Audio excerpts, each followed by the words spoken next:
بسم اللہ الرحمن الرحیم نحمدہ ونصلی ونسلم علی رسولہ الکریم اما بعد فاعوذ باللہ من الشیطان الرجیم بسم اللہ الرحمن الرحیم قل من کان عدوا لجبریل فإنہ نزلہ علی قلبک بإذن اللہ مصدقا لما بین یدیہ وہدی وبشری للمؤمنین من کان عدوا للہ وملائکتہ ورسلہ وجبریل ومیکال فإن اللہ عدو للکافرین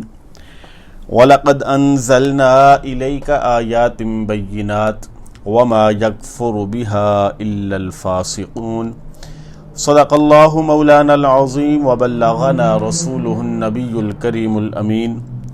فقال اللہ تبارک وتعالی فی شان حبیبہ صلی اللہ تعالی علیہ وسلم ان اللہ وملائکتہ یصلون علی النبی یا ایہا الذین آمنوا صلوا علیہ وسلموا تسلیما الصلاۃ والسلام علیک یا سیدی یا رسول اللہ وعلی آلک واصحابک یا سیدی یا حبیب اللہ الصلاۃ والسلام علیک یا سیدی یا رحمۃ للعالمین وعلی آلک واصحابک یا سیدی یا خاتم النبیین۔ اللہ رب العالمین احکم الحاکمین کی حمد اور ثنا اور حضور پر نور شافی یوم النشور سرور کائنات مفخر موجودات زینت بزم کائنات جان کائنات بلکہ جان جہان کائنات تاجدار مدینہ سرور قلب و سینہ حضور علیہ الصلاۃ والسلام کی بارگاہ بے کس پناہ میں درود و سلام کا نذرانہ عرض کرنے کے بعد میرے انتہائی واجب الاحترام جملہ معزز و محتشم سامعین کرام السلام علیکم ورحمۃ اللہ وبرکاتہ۔ سامعین ذوی الاحتشام، میں نے آپ کے سامنے قرآن مجید برہان رشید کی چند آیات مقدسات تلاوت کرنے اور آپ نے انہیں سماعت فرمانے کا ثواب حاصل کیا۔ یہ آیات مقدسات یہودیوں کے بارے میں نازل ہوئی ہیں۔ حضرت عبداللہ ابن عباس رضی اللہ تعالیٰ عنہما بیان فرماتے ہیں کہ ایک مرتبہ یہودیوں کی ایک جماعت نے رسول اللہ صلی اللہ تعالیٰ علیہ وسلم سے کہا کہ ہم آپ سے 4 ایسی چیزوں کے متعلق سوال کرتے ہیں کہ جن کا جواب نبی کے سوا اور کوئی نہیں دے سکتا۔ یعنی کہ ہم آپ سے 4 چیزیں پوچھیں گے، 4 چیزوں کے متعلق سوال کریں گے اور اس کا جواب جو ہے یا وہ صرف اللہ کا نبی دے سکتا ہے، لہذا آپ اس کا ہمیں جواب عطا فرمائیں گے۔ تو نبی رحمت صلی اللہ تعالیٰ علیہ وسلم نے ارشاد فرمایا کہ 4 سوال کیا تم 4 لاکھ 4 کروڑ سوال کرو، یہ کون سی کوئی بات ہے؟ لیکن آپ علیہ الصلوۃ والسلام نے ان سے ایک چیز کی ضمانت لی ساتھ۔ آپ علیہ الصلوۃ والسلام نے فرمایا کہ اگر تم ان جوابات کو صدق پہچان لو گے، یعنی کہ ان جوابات کو صحیح مانو گے، تو پھر تمہیں کیا کرنا پڑے گا؟ اسلام قبول کرنا پڑے گا، اور یہ جو یہودیت ہے اس کو چھوڑنا پڑے گا، تمہیں میرے لائے ہوئے دین پر جو ہے تمہیں اسلام لانا پڑے گا۔ انہوں نے اس کا وعدہ کر لیا کہ ٹھیک ہے، ہم آپ سے وعدہ کرتے ہیں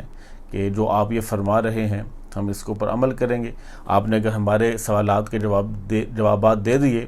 تو ہم آپ پر جو ہے وہ اسلام لے آئیں گے، اسلام قبول کر لیں گے۔ تو انہوں نے سوال کیا کہ تورات نازل ہونے سے پہلے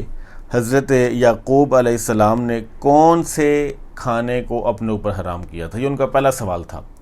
انہوں نے نبی کریم علیہ السلام سے پوچھا، یہودیوں نے، کہ آپ ہمیں یہ بتائیں کہ حضرت یعقوب علیہ السلام نے وہ کون سا کھانا تھا جو اپنے اوپر حرام کیا ہوا تھا؟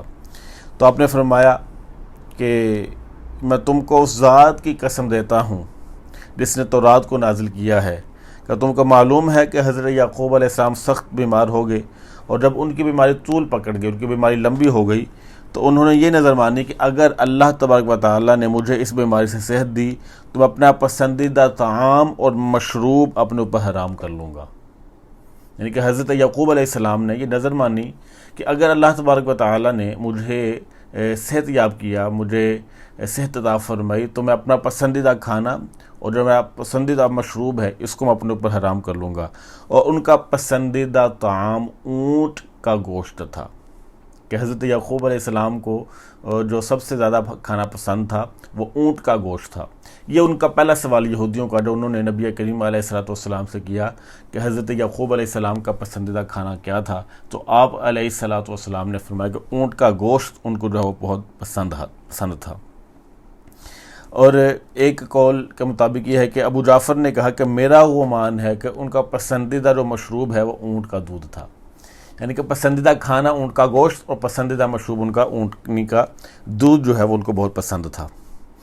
اچھا، انہوں نے کہا کہ ٹھیک ہے، آپ کا پہلا سوال جو ہے اس کا جواب بالکل درست ہم نے مان لیا کہ حضرت یعقوب علیہ السلام کا جو پسندیدہ کھانا تھا وہ اونٹ کا گوشت اور ان کا پسندیدہ دودھ تھا، پسندیدہ مشروب تھا وہ اونٹنیوں کا دودھ ہے۔ انہوں نے کہا کہ ہاں ٹھیک ہو گیا۔ اب ان کا دوسرا سوال یہ تھا کہ مرد کا پانی کیسا ہے اور عورت کا پانی کیسا ہے، یعنی مرد عورت جو مباشرت کرتے ہیں تو جو ان کا پانی ہے وہ کس طرح کا ہے، اور مذکر اور مؤنث کیسے بنتے ہیں، کہ جب عورت اور مرد میاں بیوی مباشرت کرتے ہیں تو بچہ کیسے بنتا ہے، کہ بچہ ہے یا بچی ہے، بچہ کیسے بنتا ہے، بچی کیسے بنتی ہے، یہ انہوں نے آپ علیہ السلام سے سوال کیا۔ تو نبی رحمت صلی اللہ تعالیٰ علیہ وسلم نے ارشاد فرمایا کہ میں تمہیں اللہ کی قسم دیتا ہوں جس کے سوا کوئی معبود نہیں، اور جس نے موسیٰ پر تورات کو نازل کیا، کیا تم کو معلوم ہے کہ مرد کا پانی سفید اور گاڑھا ہوتا ہے اور عورت کا پانی پتلا اور زرد رنگ کا ہوتا ہے، اور جس کا پانی غالب آ جائے بچہ اسی کی شکل پر ہوتا ہے، یعنی کہ اگر باپ کا پانی غالب آ جائے تو بچہ جو ہے وہ باپ کی شکل اختیار کر لیتا ہے، اور اگر عورت کا بیوی کا پانی جو ہے وہ غالب آ جائے تو بچہ جو ہے وہ عورت کی شکل جو ہے وہ اختیار کر لیتا ہے۔ تو یہ اللہ رب العالمین کی طرف سے جو ہے وہ مشابہت ہو جاتی ہے اس کی۔ تو انہوں نے کہا کہ ہاں بالکل، آپ نے بالکل صحیح کہا۔ تو آپ علیہ السلام نے فرمایا کہ اے اللہ تو گواہ ہو جا۔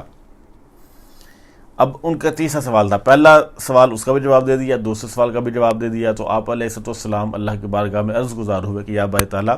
تو گواہ ہو جا۔ اب ان کا تیسرا سوال تھا کہ اس نبی امی کی نیند کیسی ہے، یہ ان کا تیسرا سوال تھا۔ تو آپ علیہ السلام نے فرمایا کہ تم کو اس ذات کی قسم جس نے موسیٰ پر تورات نازل کیا، کیا تم کو معلوم ہے کہ اس نبی امی کی آنکھیں سوتی ہیں اور اس کا دل نہیں سوتا۔ بخاری شریف میں بھی حدیث پاک ہے، آپ علیہ السلام نے ارشاد فرمایا کہ تنام عینای ولا ینام قلبی، کہ میرا دل جو ہے وہ جاگتا رہتا ہے، میری آنکھیں جو ہیں میرا دل جو ہے وہ جاگتا رہتا ہے، میری آنکھیں جو ہیں وہ سوئی ہوتی ہیں، یعنی آپ علیہ السلام نے وہ جاگے ہی ہوتے ہیں۔ تو آپ علیہ السلام نے ان کو فرمایا کہ نبی امی کی آنکھیں سوتی ہیں اور اس کا دل نہیں سوتا۔ انہوں نے کہا ہاں باخدا۔ تو آپ نے فرمایا کہ اے اللہ تو گواہ ہو جا۔ اب 3 سوالات کے جوابات نبی کریم علیہ السلام نے ان کو دے دیے۔ اب چوتھا سوال تھا، انہوں نے کہا کہ آپ ہمیں یہ بتائیں کہ فرشتوں میں سے آپ کا دوست کون ہے، اور آپ کے دین قبول کرنے یا نہ کرنے کا مدار اس سوال کے اوپر ہے، یعنی کہ چوتھا سوال جو ہے انہوں نے کہہ دیا کہ اسی کے اوپر سارا دار و مدار ہے کہ ہم آپ کے مذہب کو قبول کرتے ہیں یا نہیں، یعنی آپ کا دوست کون سا فرشتہ ہے، یہ انہوں نے آپ سے سوال کیا۔ تو آپ علیہ السلام نے ارشاد فرمایا کہ میرا دوست جبریل ہے، اور اللہ تبارک و تعالیٰ نے جس نبی کو بھی بھیجا اس کے وہی دوست تھے، یعنی کہ جتنے بھی انبیاء کرام علیہم السلام اس دنیا میں جلوہ گر ہوئے ہیں ان سب کے دوست جبریل امین علیہ السلام رہے ہیں۔ تو کریم آقا علیہ السلام نے ان یہودیوں کو فرمایا کہ میرا دوست فرشتوں میں وہ جبریل امین علیہ السلام ہیں۔ تو انہوں نے کہا کہ ہم آپ کو چھوڑتے ہیں۔ اب آپ علیہ السلام کا سوالات کے جوابات بھی دے دیے، تو اس کے بعد وہ مکر گئے۔ یہی ان کی سازش رہی ہے کہ پہلے جو ہم منہ زبانی کہہ دیتے ہیں کہ ہم آپ کی ہر بات کو مان لیں گے، تسلیم کر لیں گے، لیکن جب وقت آتا ہے تسلیم کرنے کا، قبول کرنے کا، تو وہ مکر جاتے تھے۔ تو یہاں پر بھی انہوں نے ایسے کیا کہ ہم آپ کو چھوڑتے ہیں کہ آپ کے دوست جبریل امین علیہ السلام ہیں، اگر کوئی اور فرشتہ آپ کا دوست ہوتا تو ہم آپ کی اتباع کر لیتے، یعنی اگر جبریل امین علیہ السلام آپ کے دوست ہے تو ہم آپ کی اتباع نہیں کریں گے۔ یہ ایسا انہوں نے پھر آگے سے رویہ جو اختیار کیا۔ تو آپ نے فرمایا کہ تم جبریل کی تصدیق کیوں نہیں کرتے؟ تو انہوں نے کہا کہ وہ تو ہمارا دشمن ہے، معاذ اللہ، یعنی کہ وہ جبریل امین علیہ السلام کو اپنا دشمن گردانتے تھے، اپنا دشمن سمجھتے تھے. تو اللہ رب العالمین نے فرمایا قل من کان عدوا لجبریل، کیا محبوب علیہ الصلوۃ والسلام ارشاد فرما دیجیے کہ من کان عدوا لجبریل، جو جبریل امین علیہ السلام کا دشمن ہوا. کیوں ہوا وہ اس کا دشمن؟ فإنہ نزلہ علی قلبک، جبریل امین علیہ السلام نے آپ کے قلب پر قرآن پاک کو نازل فرمایا باذن اللہ، میرے حکم سے، مصدقا لما بین یدیہ وہدی وبشریٰ للمؤمنین، اور وہ تصدیق کرنے والا ہے ہر اس چیز کی جو اس سے پہلے تھا، اور وہی ہدایت دینے والے ہیں اور بشارت دینے کے لیے آتے ہیں مومنین کو. تو انہوں نے سوالات کیے اور آپ علیہ الصلوۃ والسلام نے جو ٹرمز اینڈ کنڈیشنز رکھی تھیں، پہلے تو انہوں نے اس کو مان لیا، اور جب قبولیت کا وقت آیا، یعنی اس کو ماننے کا وقت آیا، تو اس سے راہ فرار اختیار کر کے انہوں نے کہا کہ نہیں جی، ہم اس بات کو نہیں مانتے، ہم آپ کے مذہب کو نہیں مانتے. اس حدیث پاک کو امام احمد بن حنبل اور امام طبرانی نے بھی روایت کیا ہے، اور حافظ سیوطی نے بھی اس کو ذکر کیا ہے. ایک اور اسی سلسلہ میں روایت موجود ہے. قتادہ بیان کرتے ہیں کہ ایک دن حضرت عمر فاروق رضی اللہ تعالیٰ عنہ یہودیوں کے پاس گئے، اور جب انہوں نے حضرت عمر رضی اللہ تعالیٰ عنہ کو دیکھا تو بڑے خوش ہوئے کہ عمر جو ہے وہ ہمارے پاس آ رہے ہیں. تو حضرت عمر فاروق رضی اللہ تعالیٰ عنہ نے فرمایا کہ میں تمہاری محبت کی وجہ سے یا تمہاری رغبت کی وجہ سے تمہارے پاس نہیں آیا، لیکن میں تمہاری باتیں سننے کے لیے آیا ہوں. پھر دونوں نے ایک دوسرے سے سوالات کیے اور بحث کی. یہودیوں نے پوچھا کہ آپ کے نبی کا دوست کون ہے، یعنی باتوں باتوں میں پھر وہی بات آ گئی. تو حضرت عمر فاروق رضی اللہ تعالیٰ عنہ نے فرمایا کہ جبریل امین علیہ السلام ہمارے نبی کے دوست ہیں. تو وہ اس پر کہنے لگے کہ وہ تو ہمارا دشمن ہے، وہ آسمان سے آ کر نبی کریم صلی اللہ تعالیٰ علیہ وسلم کو ہمارے راز بتاتا ہے، اور جب بھی آتا ہے جنگ اور قحط سالی لے کر آتا ہے. البتہ ہمارے نبی کا دوست میکائیل ہے، وہ جب بھی آتا ہے صلح کا پیغام لاتا ہے، خوشحالی اور گلہ کی فراہمی کرتا ہے. تو حضرت عمر رضی اللہ تعالیٰ نے فرمایا کہ تم جبریل کو پہچانتے ہو اور نبی رحمت صلی اللہ تعالیٰ علیہ وسلم کا انکار کرتے ہو. پھر حضرت عمر وہاں سے اٹھ گئے اور پھر یہ آیت نازل ہوئی قل من کان عدوا لجبریل. یعنی دیکھیں کتنی شان ہے جبریل امین علیہ السلام کی کہ اللہ رب العالمین ان کے حق میں آیات نازل فرماتا ہے. اور حضرت انس رضی اللہ تعالیٰ عنہ بیان فرماتے ہیں کہ جب رسول اللہ صلی اللہ تعالیٰ علیہ وسلم مدینہ منورہ تشریف فرما ہوئے تو عبداللہ بن سلام ایک یہودی عالم آپ کے پاس آئے اور کہا کہ میں آپ سے 3 چیزوں کے متعلق سوال کرتا ہوں. پہلے یہودیوں نے 4 چیزوں کے متعلق سوال کیا. اب عبداللہ بن سلام جو یہودیوں کے عالم تھے وہ کہنے لگے میں آپ سے 3 چیزوں کے متعلق سوال کرتا ہوں جن کو نبی کے سوا کوئی نہیں جانتا. نمبر 1، قیامت کی پہلی علامت کیا ہے؟ جنتی سب سے پہلے کیا چیز کھائیں گے؟ یہ ان کا دوسرا سوال. اور تیسرا سوال تھا بچہ ماں یا باپ میں سے کس پر ہوتا ہے؟ یہ 3 سوال عبداللہ بن سلام نے کیے. نبی رحمت صلی اللہ تعالیٰ علیہ وسلم نے فرمایا کہ مجھے جبریل نے ان چیزوں کی خبر دی ہے. عبداللہ نے کہا کہ فرشتوں میں جبریل یہود کا دشمن ہے. تو صحیح بخاری میں ہے تب نبی رحمت صلی اللہ تعالیٰ علیہ وسلم نے ارشاد فرمایا قل من کان عدوا لجبریل فإنہ نزلہ علی قلبک. یعنی کہ انہوں نے بھی کہہ دیا کہ جبریل جو ہمارا دشمن ہے. تو اس پر نبی رحمت صلی اللہ تعالیٰ علیہ وسلم پر اللہ رب العالمین نے یہ وحی نازل فرما دی کہ جو دشمن ہو جبریل کا، تو جبریل کا دشمن کیوں بنے وہ؟ حالانکہ جبریل امین علیہ السلام جو ہیں وہ تو نبی رحمت صلی اللہ تعالیٰ علیہ وسلم پر قرآن مجید جو ہے اس کو نازل فرمانے کے لیے آیا کرتے تھے. تو البتہ آپ نے فرمایا کہ قیامت کی سب سے پہلی علامت یہ ہے کہ ایک آگ ظاہر ہوگی جو لوگوں کو مشرق سے مغرب کی طرف جمع کرے گی، اور جس چیز کو جنتی سب سے پہلے کھائیں گے وہ مچھلی کی کلیجی ہوگی. اور بچے کا معاملہ یہ ہے کہ جب مرد کا پانی غالب آ جائے تو وہ بچے کو کھینچ لیتا ہے، اور جب عورت کا پانی غالب آ جائے تو وہ بچے کو کھینچ لیتا ہے. یعنی کہ جس کا جو ہے وہ پانی غالب آ جائے بچہ اس کی شکل پر ہو جاتا ہے. تو عبداللہ بن سلام نے کہا کہ میں گواہی دیتا ہوں کہ اللہ کے سوا کوئی عبادت کا مستحق نہیں. میں گواہی دیتا ہوں کہ اللہ کے رسول صلی اللہ تعالیٰ علیہ وسلم وہ آپ ہیں. یہود بہتان لگانے والے ہیں. اگر میرے متعلق پوچھنے سے پہلے آپ ان کو میرے مسلمان ہونے کے متعلق بتا دیا تو مجھ پر بہتان باندھیں گے. جب یہود آئے تو رسول اللہ صلی اللہ تعالیٰ علیہ وسلم نے ان سے پوچھا کہ تمہارے نزدیک عبداللہ بن سلام کیسا شخص ہے؟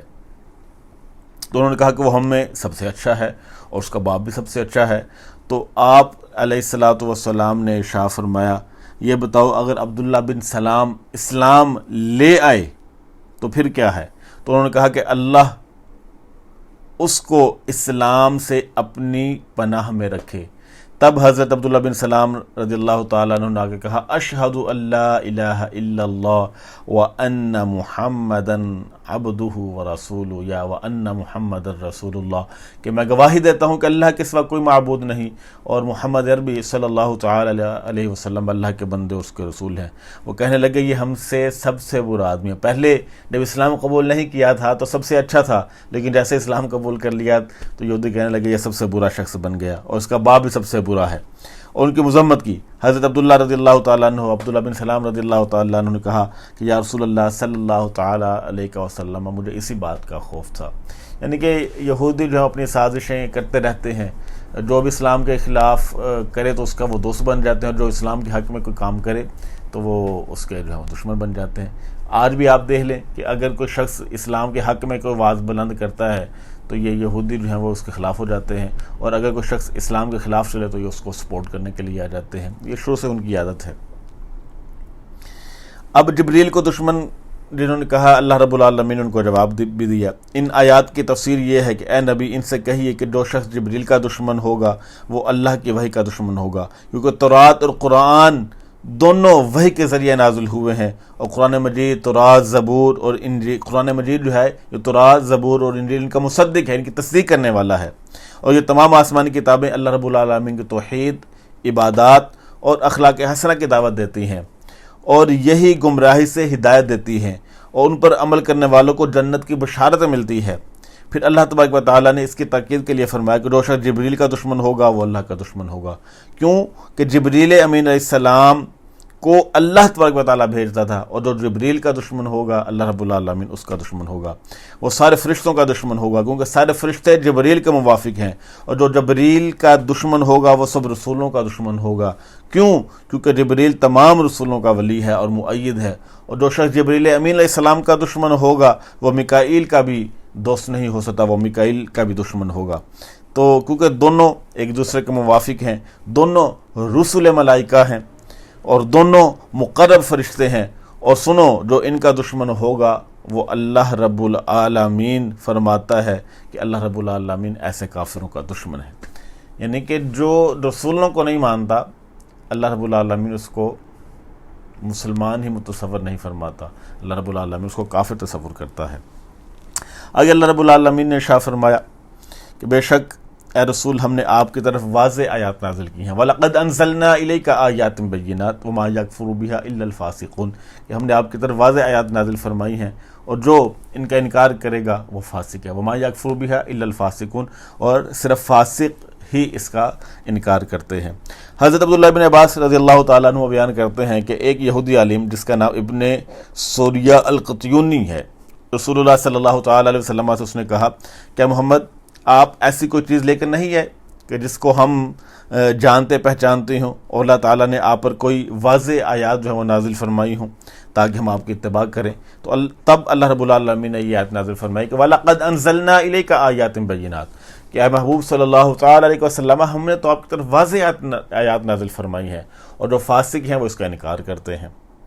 یعنی کہ یہودیوں کا عالم جب وہ آ کر آپ سے پوچھتا ہے کہ کوئی واضح آیات ہمیں دکھائیں، کوئی واضح نشانی ہمیں دکھائیں کہ جس کو دیکھ کر ہم آپ پر ایمان لیں، تو اللہ رب العالمین نے اس کا جواب دیا وَلَقَدْ أَنزَلْنَا إِلَيْكَ آيَاتٍ بَيِّنَاتٍ، کہ محبوب صلی اللہ تعالیٰ علیہ وسلم ہم نے آپ کی طرف واضح آیات نازل فرمائی ہیں، اور فاسق جو ہم ان کا انکار کر دیتے ہیں۔ اللہ رب العالمین نے نبی کریم صلی اللہ تعالیٰ علیہ وسلم پر واضح آیات نازل فرمائی جن سے وہ تمام علوم اور اسرار ظاہر ہو گئے جن کو علماء یہود چھپایا کرتے تھے، یعنی کہ ان کی کتابوں میں بھی موجود تھا لیکن اس کے باوجود وہ اس کو ماننے سے انکار کر دیتے تھے، اور جس شخص نے تورات کا مطالعہ نہ کیا ہو وہ ان پر مطلع نہیں ہو سکتا تھا۔ نبی رحمت صلی اللہ تعالیٰ علیہ وسلم نے بتا دیا کہ تورات کے اصل احکام کیا تھے اور علماء یہود نے ان میں کیا تحریف کی تھی۔ جو شخص حسد اور بغض کا شکار ہو کر اپنی فطرت تسلیمہ نہ کھو چکا ہو اس کے لیے آپ کی نبوت کا صدق بالکل واضح تھا، کیونکہ جس شخص نے نہ کسی کتاب کو پڑھا ہوگا نہ کسی عالم کی مجلس میں بیٹھا ہوگا وہ بغیر اللہ کی وحی کے ان مخفی چیزوں کو کیسے جان سکتا ہے اور کیسے بیان کر سکتا ہے؟ یعنی جو شخص تورات کو پڑھا ہوا ہوگا اس کو نبی رحمت صلی اللہ تعالیٰ علیہ وسلم کے بارے مکمل آگاہی ہوگی، جس نے نہیں پڑھا نہ کسی عالم کی مجلس میں بیٹھا ہوگا تو وہ کیسے جو ہے وہ اس پر ایمان لا سکتا ہے، وہ کیسے اس کو بیان کر سکتا ہے؟ حضرت عبداللہ بن عباس رضی اللہ تعالیٰ عنہ بیان فرماتے ہیں کہ جب رسول اللہ صلی اللہ تعالیٰ علیہ وسلم مبعوث ہوئے اور آپ نے یہ بیان فرمایا کہ اللہ تعالیٰ نے یہودیوں سے کیا کیا عہد و میثاق لیے ہیں، تو ایک یہودی عالم جو ہیں اس نے کہا کہ خدا کی قسم اللہ تبارک و تعالیٰ نے محمد عربی علیہ السلام کے متعلق ہم سے کوئی عہد نہیں لیا، حالانکہ تمام عہد لیے تھے، لیکن یہودی عالم جو ہے اس نے بھی اس کے انکار کر دیا اور نہ ہم سے کوئی میثاق لیا ہے۔ تو اللہ تبارک و تعالیٰ نے یہ آیت نازل فرمائی اَوَكُلَّمَا عَاهَدُوا عَهْدًا نَبَذَهُ فَرِيقٌ مِّنْهُمْ بَلْ أَكْثَرُهُمْ لَا يَعْلَمُونَ، کہ کیا یہ حقیقت نہیں ہے کہ جب بھی کوئی عہد کرتے ہیں تو ان کا ایک گروہ اس عہد کو پس پشت ڈال دیتا ہے، بَلْ أَكْثَرُهُمْ لَا يَعْلَمُونَ، بلکہ ان میں اکثر جو ہیں وہ نہیں جانتے۔ یعنی کہ اللہ رب العالمین فرماتا ہے کہ میں نے ان سے وعدہ بھی لیا، سارا کچھ ہوا، لیکن پھر بھی اس کے باوجود انہوں نے اس کا انکار کر دیا۔ تو اللہ تبارک و تعالیٰ نے یہودیوں سے بار بار یہ عہد لیا تھا محمد صلی اللہ تعالیٰ علیہ وسلم پر ایمان لانا، لیکن انہوں نے اس عہد اور میثاق کا انکار کیا اور کفر کیا۔ اللہ تعالیٰ نے تورات میں آپ کی صفات بیان کی تھی، لیکن وہ ان کو چھپایا کرتے تھے۔ آگے اللہ رب العالمین نے ارشاد فرمایا اور جب ان کے پاس اللہ تعالیٰ کی طرف سے رسول آ گیا، وَلَمَّا جَاءَهُمْ رَسُولٌ مِّنْ عِندِ اللَّهِ مُصَدِّقٌ لِّمَا مَعَهُمْ، اور جب ان کی طرف رسول اللہ صلی اللہ تعالیٰ علیہ وسلم تشریف فرما ہوئے تو نَبَذَ فَرِيقٌ مِّنْهُمْ، ایک گروہ نے جو ہے وہ آسمانی کتاب کو اپنے پیچھے چھپا لیے، نَبَذَ فَرِيقٌ مِّنَ الَّذِينَ أُوتُوا الْكِتَابَ كِتَابَ اللَّهِ وَرَاءَ ظُهُورِهِمْ كَأَنَّهُمْ لَا يَعْلَمُونَ، تو جو ان کے پاس ہے تو اہل کتاب کے ایک گروہ نے اللہ کی کتاب کو اس طرح پس پشت ڈال دیا گویا کہ انہیں کچھ علم ہی نہیں ہے۔ یعنی کہ جب نبی رحمت صلی اللہ تعالیٰ علیہ وسلم تشریف لائے اور آپ دین کے عام اصولوں اور عقائد میں تورات کی تصدیق کرتے تھے، مثلا اللہ تبارک و تعالیٰ کی توحید، قیامت کا ذکر، جزا و سزا، رسولوں کی تصدیق، تقدیر پر ایمان وغیرہ، تو وہ قرآن پر ایمان نہ لائے، اور قرآن پر ایمان نہ لانا اس کو مستلزم ہے کہ ان کا مکمل تورات پر ایمان نہ ہوا۔ یعنی کہ تورات میں بھی ان تمام چیزوں کا ذکر تھا، رسول اللہ صلی اللہ تعالیٰ علیہ وسلم اس کی تصدیق کرتے تھے، لیکن اس کے باوجود یہودی جو ہیں اس کو نہیں مانتے تھے۔ وہ کتاب کو ایسے پیش کرتے تھے قرآن مجید کو جیسے کہ وہ کتاب ہی نہیں ہے، کأنہم لا یعلمون، گویا کہ اس کو جانتے ہی نہیں ہے، حالانکہ قرآن مجید ہر اس چیز کو بیان کر رہا تھا جو تورات میں ان کے پاس موجود تھا، لیکن نہ وہ تورات کو مانتے اور نہ وہ قرآن پاک کو مانتے تھے۔ آج بھی ایسے لوگ پائے جاتے ہیں کہ جو اپنی من پسند کا دین جو ہے اس کو مانتے ہیں اور کہتے ہیں کہ جو ہم نے پڑھا ہے وہی ٹھیک ہے، حالانکہ ٹھیک تو وہی ہے جو اللہ اور اس کے رسول صلی اللہ تعالیٰ علیہ وسلم نے ہمیں بتایا۔ اللہ رب العالمین کی بارگاہ میں دعا ہے کہ اللہ رب العالمین ہم سب کو قرآن و سنت پر عمل پیرا ہو کر اپنی زندگی بسر کرنے کی توفیق نصیب فرمائے۔ آمین۔ وآخر دعوایا ان الحمد للہ رب العالمین۔